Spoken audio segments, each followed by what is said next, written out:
How's it going? Today, I have the brand new B-50-15 boxcars from Rapido Trains. I also have the B-50-16 boxcars as well. If you model Southern Pacific from about 1930 to 1960s, you should be really excited for these cars. Before Rapido made these cars, the only way you can get them is either in brass or resin. I guess you could custom make one, but that would take a lot of time and effort to make a really nice and accurate car. But if you were thinking about custom building one of these anyways, I think you were better off getting the resin kit because you can add so much more detail to it and make it look really good. With all that said, now we can just buy them. I got all my boxcars from the train shop in Santa Clara, California. They cost me $49 each. MSRP is $54.95 and the 6-pack is $329.70, and those are in US dollars. As for me, I had to get the 6-pack pre-war overnight cars. I modeled World War II era, and for the first time in plastic, these cars are finally available in the market, and I am very excited to have this. With every Rapido freight car, they come with a very nice box and great plastic protection. For these cars specifically, they come with AB brakes in case you want to upgrade your K brakes. If the prototype had AB brakes, they would be installed.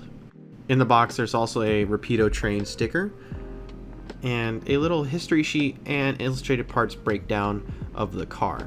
And this little information about the car is really neat. And it also shows how to install the AB brakes if you so choose to upgrade your K brakes. If you happen to be missing parts or part brakes, you can use this sheet to contact Rapido to get the exact part you need. Like I said before, Rapido does a great job with their packaging, and taking the boxcar out is very simple. I purchased 10 boxcars.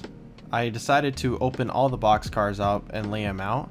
I can only fit 8 on the screen, but the other 2 had no missing parts and everything was fine.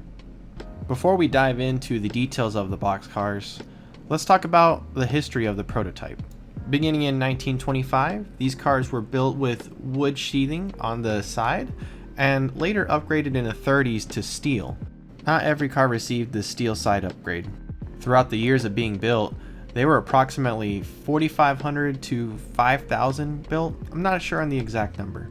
This is Rapido's first release of these boxcars, and they pretty much included every paint scheme these boxcars had. They range from about the 1930s to the 1960s. As I mentioned before, the only way to get these cars before this release was either in brass or building a resin kit. Going back to the model, I'm very excited that they made a pre-war overnight paint scheme. I mean, my channel is named Overnight for a reason. Starting in 1935, the Coast Manifest East or West train, otherwise known as the overnight train, ran from San Francisco to LA, and it was discontinued during World War II, but reintroduced in 1946. I weighed all the cars and they came out to 4.3 ounces. The NMRA standards for these cars are either 3.75 or 4 ounces. But I will say, all the coupler heights were pretty low on the KD height gauge. Some of the differences you'll see is the Murphy roof versus the Viking roof. The only real noticeable thing you can see is the little notches on the end of the rib. The 15s had corrugated ends and the 16s had dreadnought ends. The 30s and early 40s cars will have K-brakes, and the later ones will have AB brakes. K-brakes were banned in 1953. And the more obvious one, steel versus wood. Overall, I really like the looks of these cars. While researching these cars, I stumbled upon a blog written by Ted Culotta.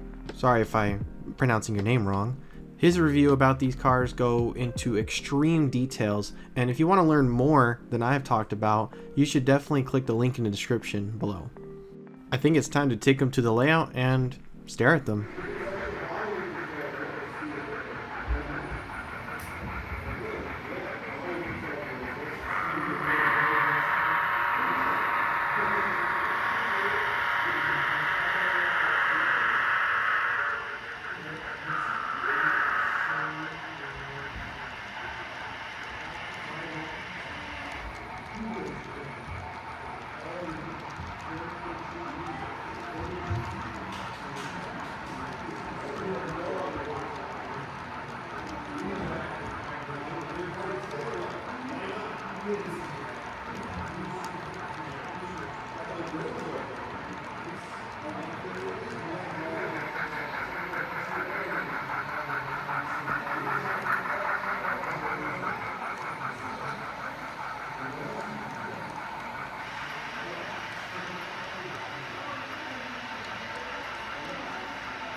Thank you so much for watching the video.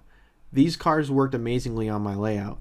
They are some of the best free-rolling, ready-to-roll cars I have. If you have any questions or feedback, please let me know in the comments below. As always, I'll see you next time. Take care.